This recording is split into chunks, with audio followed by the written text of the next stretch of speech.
Hi everyone, welcome back. This video series is all about how to use a special writing strategy that will help you answer questions about something you have read. Okay, take a look here. What does this remind you of?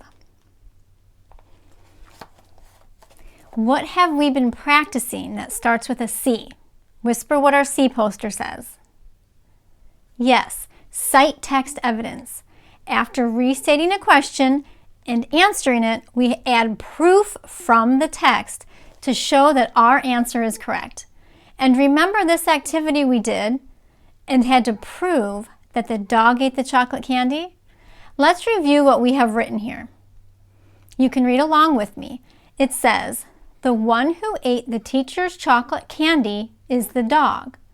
The dog had chocolate on his face. He also had a candy wrapper in his hand. Okay, now we are going to add one more step after we give evidence. We need to explain the evidence and tell why the evidence even matters. This is a comment or idea from our own minds. It's what we think about it. So back to the chocolate candy. So what if someone has chocolate on his or her face? Well, I know that sometimes eating chocolate is messy and melty. Also, after eating a chocolate candy, the wrapper is left. So that is what we will write. It says, I know that sometimes eating chocolate can be messy and it can get on your face. Also, after eating it, the wrapper is left. So that adds some of our own explanation to the evidence. Let's take a look at the other situation where we found evidence. Remember the monkey who was helpful? Remember that?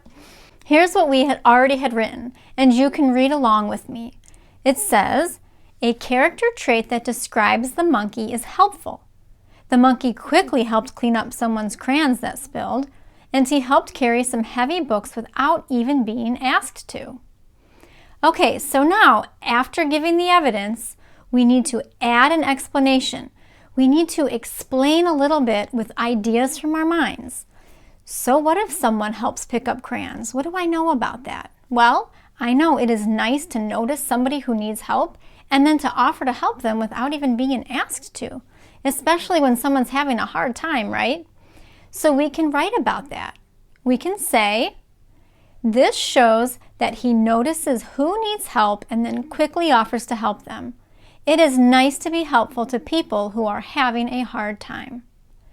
So that adds some of our own explanation to the evidence. These are ideas from our own minds that tell more about the evidence. Okay, everybody, that's all I have for us today. Next time we are going to add our last letter to our R, A, and C posters. Bye, everyone. I'll see you next time.